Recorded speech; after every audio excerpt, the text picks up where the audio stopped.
사무엘이 사울에게 이른즉 사울이 그에게 이르되 원하건대 당신은 여호와께 복을 받으소서 내가 여호와의 명령을 행하였나이다 하니 사무엘이 이르되 그러면 내 귀에 들려오는 이 양의 소리와 내게 들리는 소의 소리는 어찌 됨이니까 하니라. 사울이 이르되 그것은 무리가 아말렉 사람에게서 끌어온 것인데 백성이 당신의 하나님 여호와께 제사하려 하여 양들과 소들 중에서 가장 좋은 것을 남김이요 그 외의 것은 우리가 진멸하였나이다 하는지라. 사무엘이 사울에게 이르되 가만히 계시옵소서 간밤에 여호와께서 내게 이르신 것을 왕에게 말하리이다 하니 그가 이르되 말씀하소서. 사무엘이 이르되 왕이 스스로 작게 여길 그때에 이스라엘 지파의 머리가 되지 아니하셨나이까. 여호와께서 왕에게 기름을 부어 이스라엘 왕을 삼으시고 또 여호와께서 왕을 길로 보내시며 이르시기를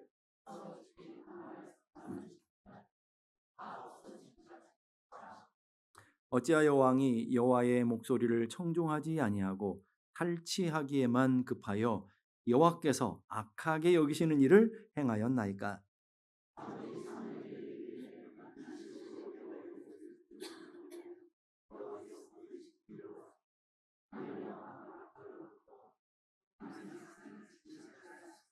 다 같이 다만 백성이 그 마땅히 멸할 것 중에서 가장 좋은 곳으로 길갈에서 당신의 하나님 여호와께 제사하려고 양과 소를 끌어왔나이다 하는지라. 아멘.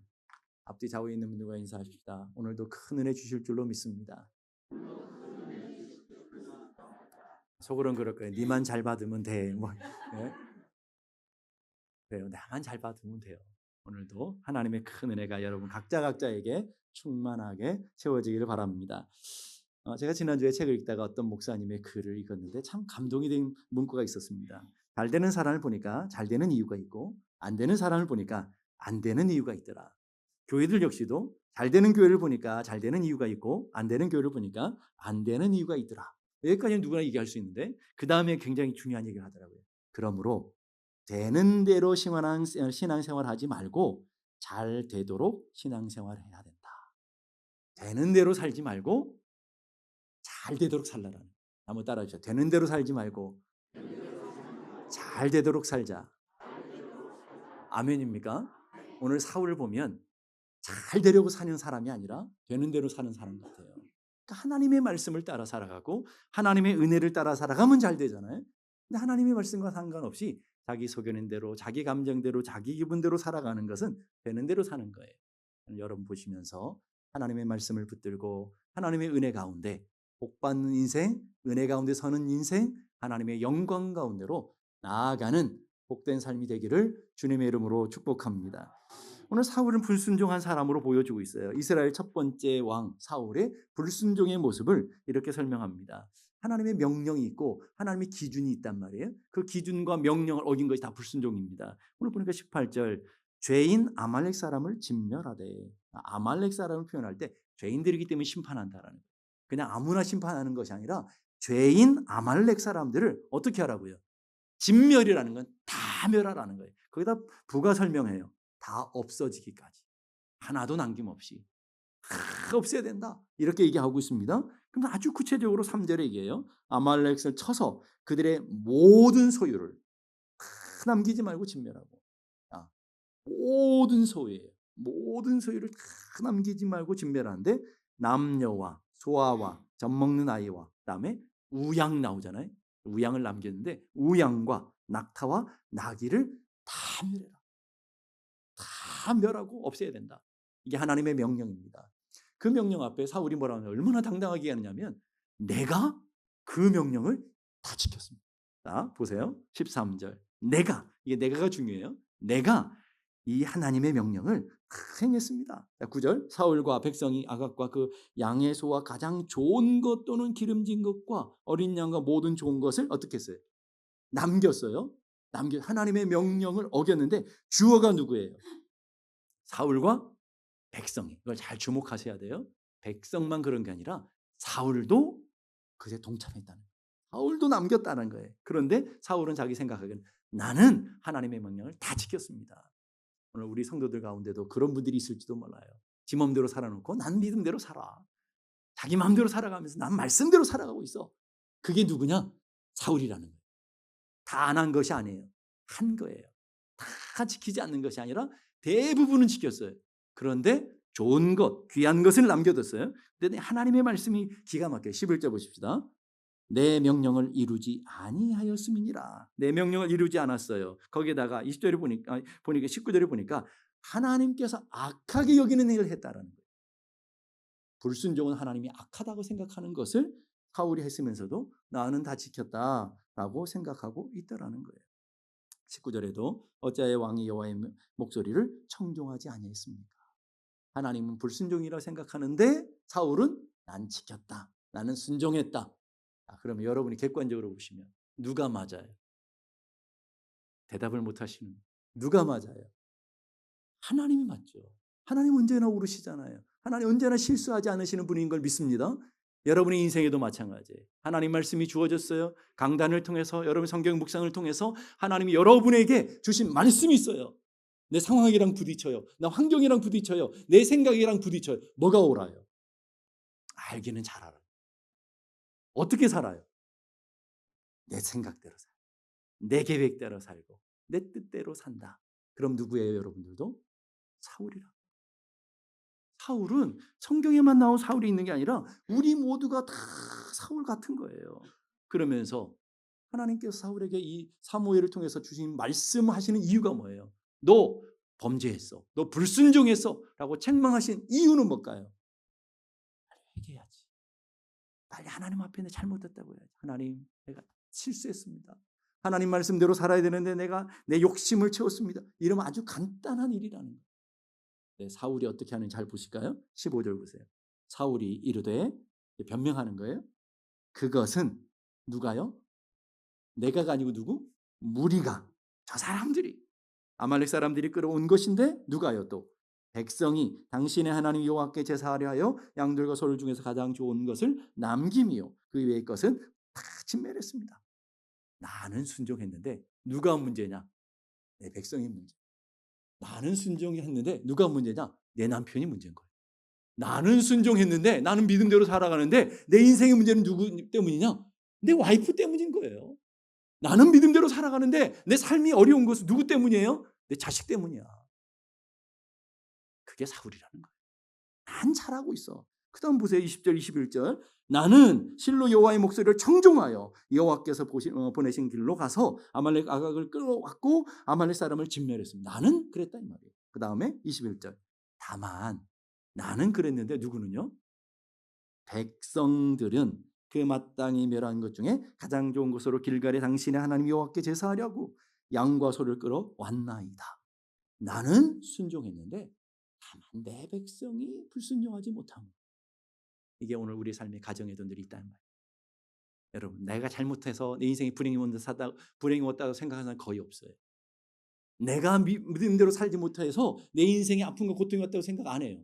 누가 문제인 거예요? 내 남편이 문제고 내 아내가 문제고 내 자녀가 문제고 이 교회가 문제고 나는 잘하는데 언제나 그렇다 이 말이에요. 그게 딱 사울과 같은 모습이에요. 빌리 그레암 목사님이 이렇게 말해요. 인간은 죄를 변명하려 하지만 하나님은 그에게 죄를 깨닫게 하시고 구원하려고 하신다. 인간들은 죄를 감추려고 해요. 변명하고 책임을 전가하고 그리고 또 남 탓하면서 잘 덮으려고 하지만 하나님은 어떻게 하시냐면 까발리셔. 죄를 다 들춰내셔요. 그리고 알게 하시고 뭐 하도록요? 우리로 하여금 구원 얻고 영원한 생명 주십니다. 괴롭히려고 하는 게 아니라는 거예요. 여러분을 책망하시는 것도 괴롭히려고 하는 게 아니라 여러분의 인생에 문제를 허락하신 것도 괴롭히려고 한 것이 아니라 그 일들을 통해서 깨달으라고. 내 연약함을 알고 내 부족함을 알라고. 그래서 구원의 길로 오라고. 죄는 재미있는 장난감이 아니다. 그것은 피해야 할 공포와 같은 것이다. 큰 문제라는 거예요. 그러므로 하나님의 눈에 죄가 무엇인지를 배워가야 된다. 자, 우리가 지금 사울에 대한 이야기를 쭉 하고 있어요. 사울 이야기를 계속 보다 보니까 누구를 보는 듯해요? 에덴 동산에 아담과 하와를 보는 듯하잖아요. 하나님께서 허락하시고 다 하나님께서 허락하시고 선악과만 먹지 못하게 하시죠. 그리고 그 선악과를 먹었어요. 그리고는 자신의 부끄러움을 알게 되고 무화과나무로 자기의 부끄러운 몸을 감추고 나무 뒤에 숨어 있죠.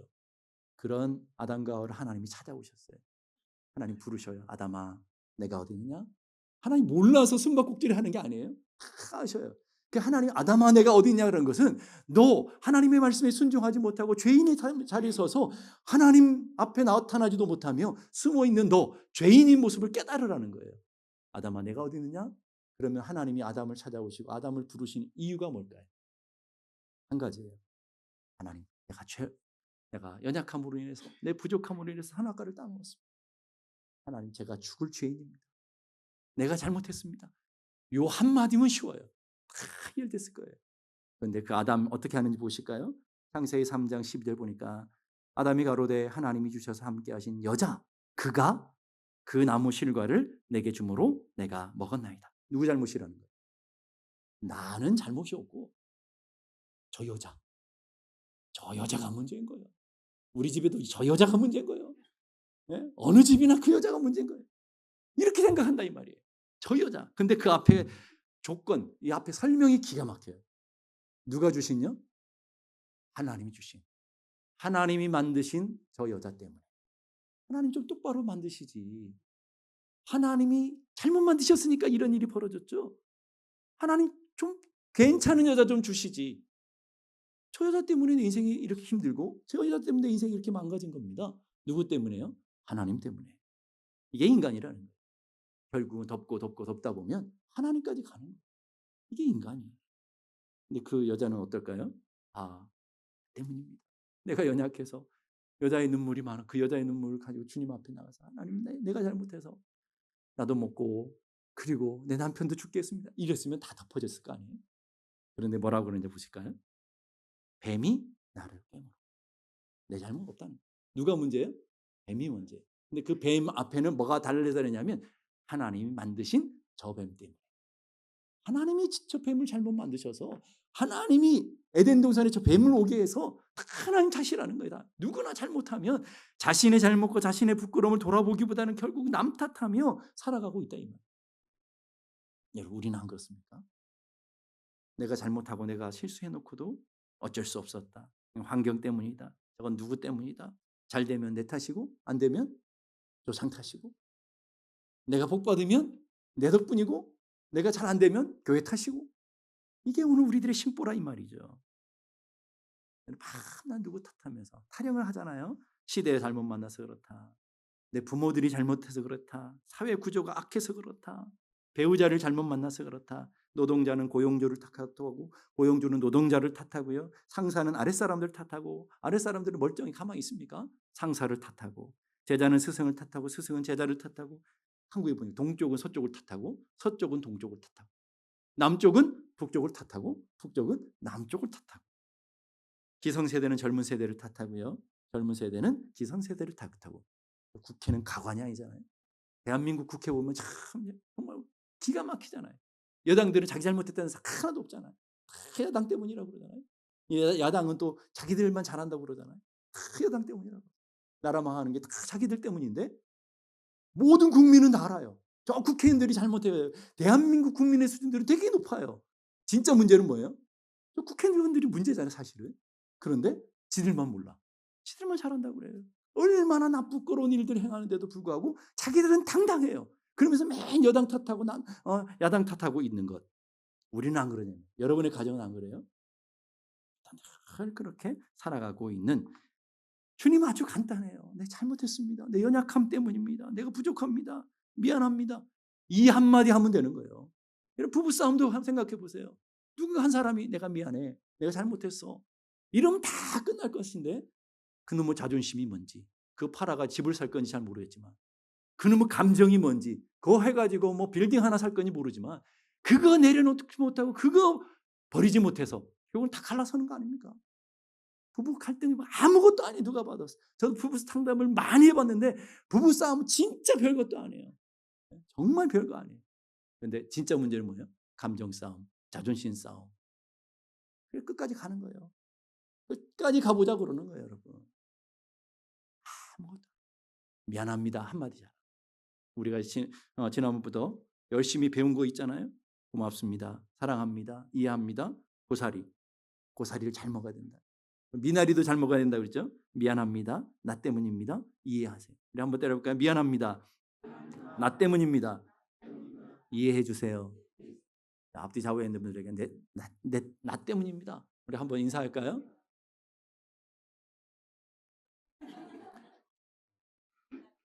입으로는 나 때문입니다 그러지만 속으로는 그럴 거예요. 그래 맞아.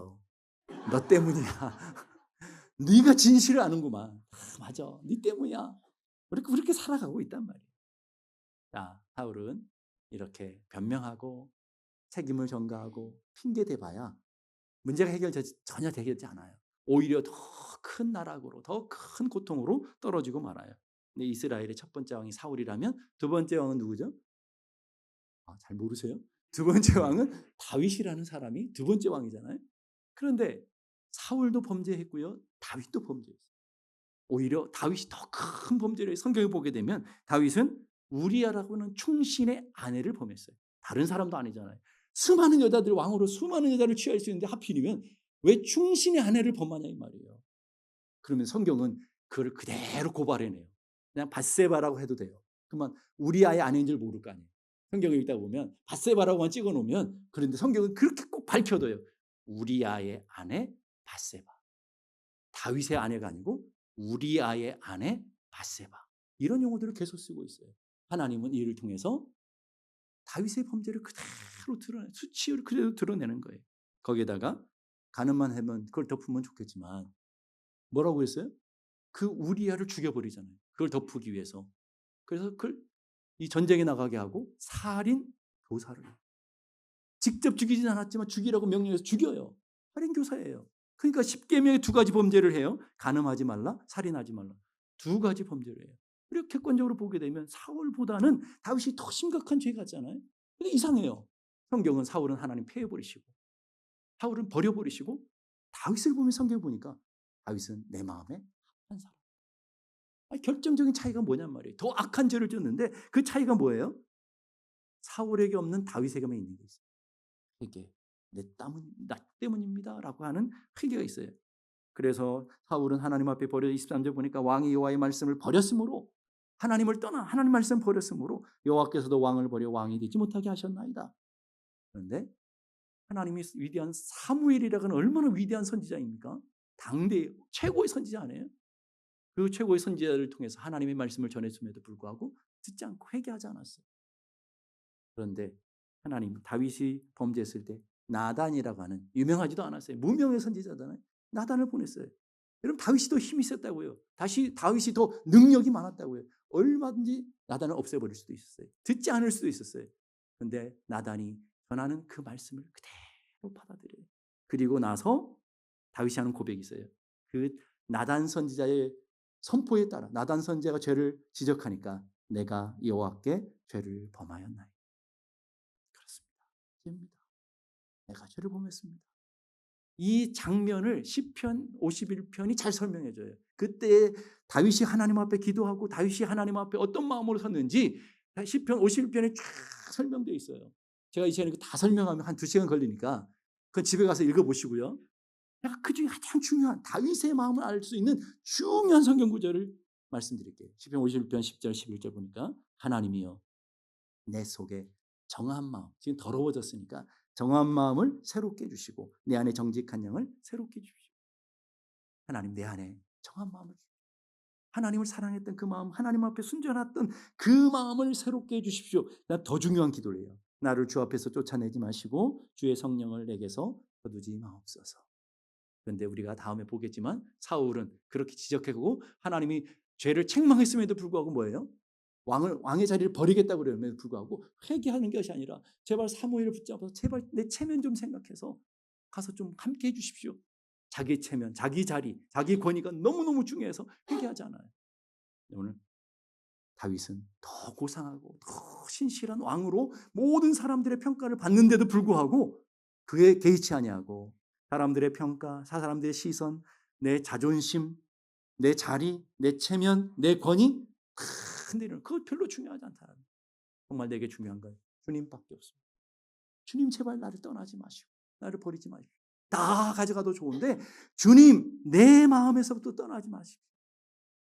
하나님의 성령이 내 안에 거하시고 나를 주 앞에서 쫓아내지 마십시오. 다 이루도 좋으니까 주님은 놓칠 수 없습니다. 여러분, 이 고백과 이 간증을 듣고 통회하는 이 기도를 들은 하나님은 어떠실까요? 하나님 기쁘신 거예요. 그래서 하나님 마음에 합한 사람이 되어지는 것이죠. 여러분, 우리도 실수해요.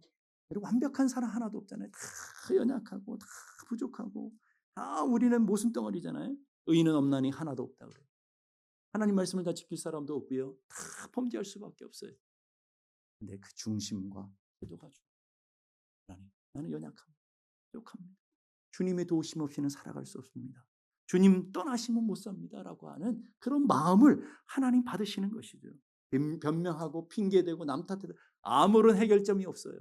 그러나 내가 그 인생의 문제를 들고 내 잘못을 들고 주님 앞에 나가 납작 엎드려 주의 도우심을 구하고 주의 은혜를 구할 때 하나님은 은혜를 베풀어 주시고 자비를 베풀어 주시고 용서를 베풀어 주시며 더 높은 은혜의 자리로 세워주시는 하나님이시라는 걸 믿을 수 있길 바랍니다.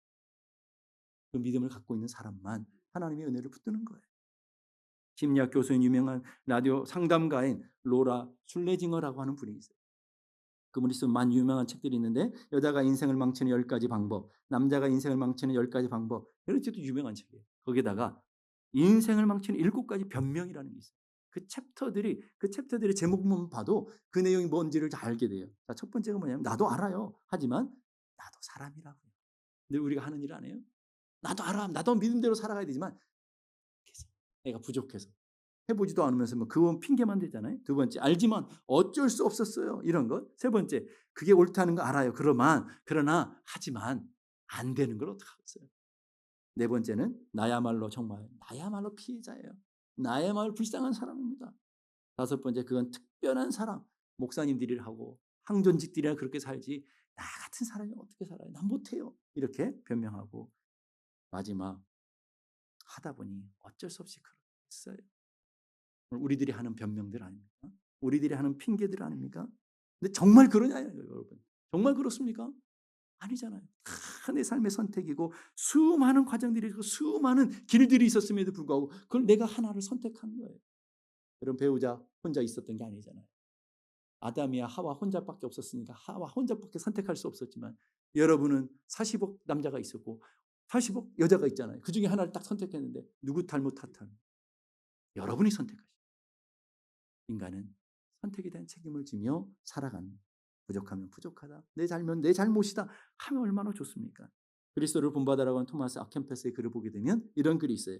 죄를 범하고 힘들게 변명하는 것보다 참회의 눈물 흘리는 쪽이 훨씬 더 낫다. 죄를 덮으려고 덮어지지 않는 거예요. 하나님 죄송합니다. 용서해 주십시오. 그 믿음으로 나가면 지금까지 어떤 죄를 할지라도, 여러분의 삶이 어떠한 죄를 할지라도 하나님은 다 덮으셔서 눈과 같이 양털같이 희게 만들어 주실 것을 믿을 수 있기를 바랍니다. 오늘 샘물장로교 성도들을 보면서 제가 설교 주면서 그런 고민이 생기는 거예요. 우리의 삶은 어떤가요? 우리 성도들 가운데 사울 같은 사람들이 많을까? 다윗 같은 사람이 많을까? 여러분이 객관적으로 보시면 어떤가요? 여러분, 사울 같은 사람들이 많을까요? 다윗 같은 사람들이 많을까요? 자, 이렇게 생각한 거예요. 마음은 다윗 같은 사람들의 삶은 사울 같은 삶을 살아가는 사람들이 많지 않을까? 마음은 원이로 돼 육신이 약해서 이렇게 살아가는 사람들이 많을 것 같다는 생각이 들더라는 거예요. 그러면 우리는 어떤 삶을 살아야 될까요? 우리의 잘못을 하나님 나 기도 잘 못해요. 부족해요. 하나님 마음은 진짜 원이지만 그렇게 안 됩니다. 우리는 이렇게 변명하잖아요. 시간이 없어서 기도 못했어요. 상황이 안 돼서 봉사 못하고 여건이 안 돼서 일 못하고 변명들이 많잖아요. 그게 아니라 하나님 내가 연약해서 내가 부족해서 그렇게 살아가지 못하는 것을 용서해 주십시오. 이렇게 솔직하게 나가는 것이 훨씬 더 하나님 앞에 옳은 것이 아니냐라는 거예요. 임마누엘 칸트라는 유명한 철학자가 있어요. 그분의 글을 보게 되면 인격은 책임 능력이다 그랬어요. 인격이 뭐라고요? 책임지는 거. 다시 한번 따라해 봅시다. 인격은 책임 능력이다. 인격이 뭐라고요? 책임지는 거. 책임지는 것이 인격인 거예요. 자녀들 다 마음 들어서 내가 책임지는 게 아니에요. 부모이기 때문에 책임지는 것이고요. 배우자이기 때문에 책임지는 것이고요. 성도들이기 때문에 책임지며 살아가는 거예요. 그게 오늘 성도들의 마땅한 삶이라는 것을 기억해야 돼요. 오늘 인생도 마찬가지예요. 내가 선택했으면 내가 책임지는. 그것이 어떤 결과가 나타났든. 그래서 선택하기 전에 신중하시라는 거예요. 감정 따라가지 마시고 선택하기 전에 신중하고, 선택했으면 믿음을 따라 은혜를 따라 기도하고 선택했으면 누가 책임지라고요? 책임지는 삶을 살아가야 된다는. 잭 쿤이라고 하는 목사님의 글에 보면 이런 글이 있어요. 천국에 가면 후회할 일 하지 마십시오. 죽어서 천국을 들어간 지 딱 5분 만에, 5분도 안 돼서 우리는 후회할 일이 아주 많이 생기게 될 것입니다. 먼저 자기 지상에 회개하지 못한 일들을 후회할 것이고, 또 자기가 지상에서 하나님을 힘껏 섬기지 못한 일도 후회하게 될 것입니다. 천국에 딱 들어가는 순간 수많은 후회들이 있을 거라는 거예요. 그런 일을 하지 말자라는 거예요. 그런데 반대로 지상에서 철저히 회개했던 사람들, 지상에서 힘껏 하나님을 섬겼던 사람은 하나님의 위로를 받게 될 것이다. 하나님의 위로를 받고 하나님의 용서함 가운데, 하나님의 위로와 하나님의 긍휼 가운데 서게 되는 삶을 살게 될 거랍니다. 여러분, 잘 되기 원하십니까? 행복하기 원하십니까? 여러분의 인생이 복된 삶을 살기 원하십니까? 그럼 그런 삶을 걸어가시라. 반대된 삶을 살면서 나는 행복을 원하고, 믿음대로 살아가지 않으면서 나 하나님의 은혜를 원하고, 하나님의 약속의 길을 걸어가지 않으면서 내 마음대로 살아가면서 난 잘 될 거야, 허황된 꿈을 꾸리지 마시고, 잘 되려면 잘 되는 길을 가야 돼요. 잘 되려면 잘 되는 삶을 살아야 되는 것처럼 오늘 여러분의 삶의 매 순간순간마다 여러분의 인생에 귀한 선택을 하시고 또 책임지는 삶을 살아가는 은혜가 있기를 주님의 이름으로 축복합니다.